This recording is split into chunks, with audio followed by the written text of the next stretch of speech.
Saving money is supposed to make your life better. That's the promise. If you have money sitting in a standard savings account, you probably feel like you're doing the right thing. You're saving. You're being disciplined. You're staying safe. If you don't waste money, eventually, things will work out. That's the idea most people build their financial life around. And because of that, you feel in control. That's the thought most earners build their financial life on.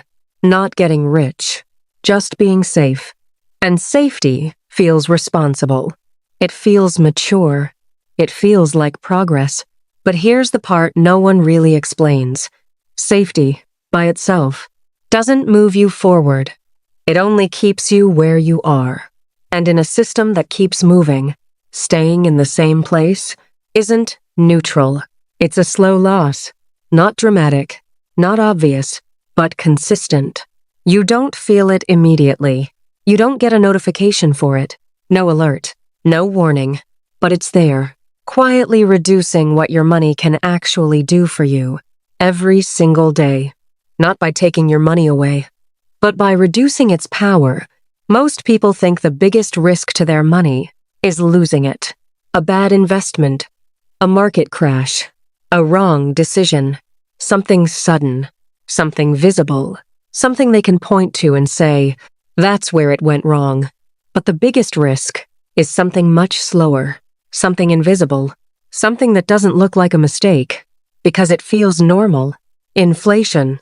My name is Annie, and I spend an inconsiderable amount of time thinking and researching about finance and money, not just how to make it, but how it actually works, underneath everything we've been told, because a lot of what sounds like good advice is only partially true, and partial truth can be just as misleading as being completely wrong. And in this video, we're going to break something down clearly, not just why saving money isn't enough, but why it can quietly keep you stuck if it's all you rely on. And, more importantly, why most people don't even realize it's happening. Let me make this real. There's a guy named Eric. Eric did everything right. He wasn't reckless. He didn't chase trends. He didn't gamble his money. He didn't try to get rich quick.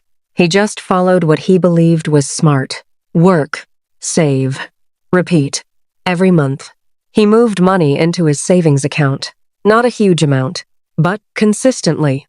$200, $300, sometimes more. Not because it was easy, but because he believed it mattered. He said no to things. He delayed things. He made small sacrifices that no one noticed. And over time, it added up. 5,000, 10,000, 15. And every time he checked his account, he felt something. Relief, control, a sense of progress, like he was doing something right, like he was getting closer to something better. But nothing in his life actually changed. Same job, same routine, same limits, same decisions. The only thing that changed was a number on a screen. And for a while, that was enough. Because progress doesn't have to be real for it to feel real. But then something shifted. Not dramatically, just subtly. One day, he noticed something strange. Even though he had more money than before, it didn't feel like it could do more. He didn't feel more flexible. He didn't feel more free. He didn't feel ahead. Rent was higher. Food was more expensive. Everything felt tighter. And the money he worked hard to save felt smaller. Not in numbers, but in reality. And that's when it hit him. He wasn't moving forward. He was just standing still. And in a system that keeps moving, standing still is the same as falling behind. Not immediately, but over time. And the reason Eric felt that way is something most people don't understand. We don't save money because we don't want growth. We save money because we're trying to avoid loss.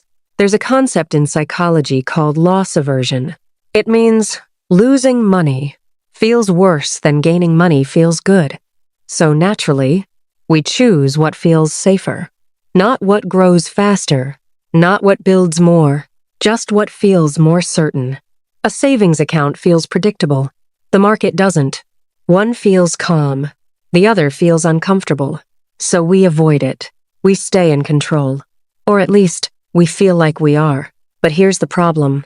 Just because something feels safe doesn't mean it actually is.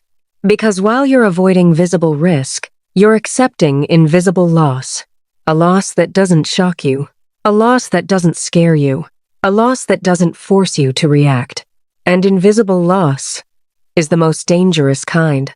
Because you don't adjust. You don't question it. You just continue. Let's simplify this. Your money doesn't grow in isolation. It grows relative to inflation. That's the part most people ignore.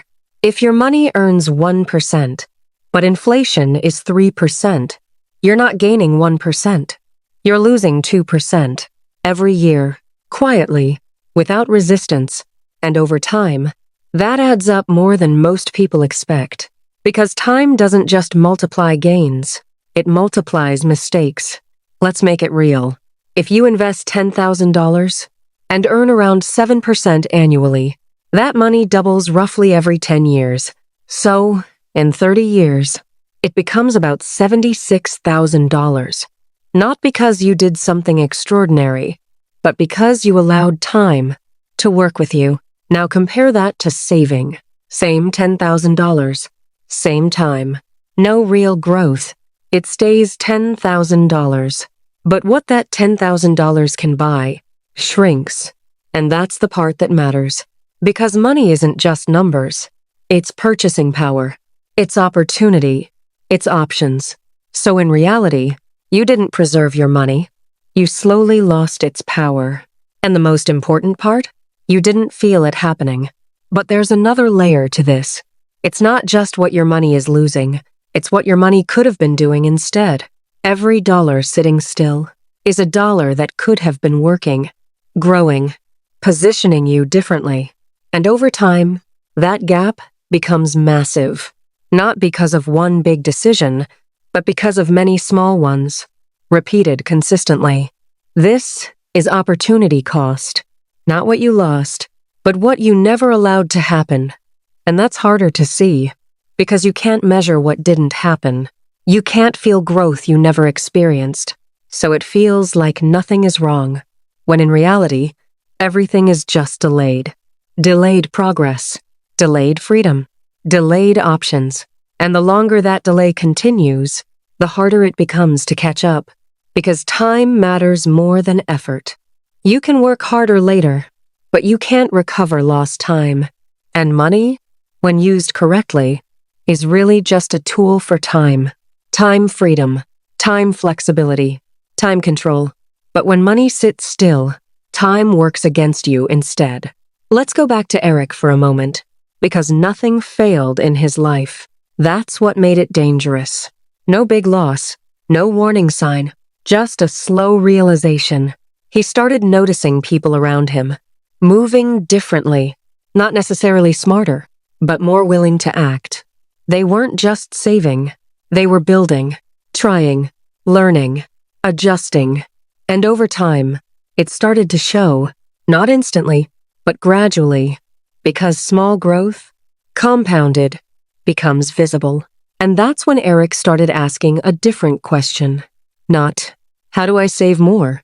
But, what is this actually leading to? And that question changes everything. Because it forces you to confront reality. That doing the right thing might not be enough. So what do? You don't stop saving. You just stop stopping at saving.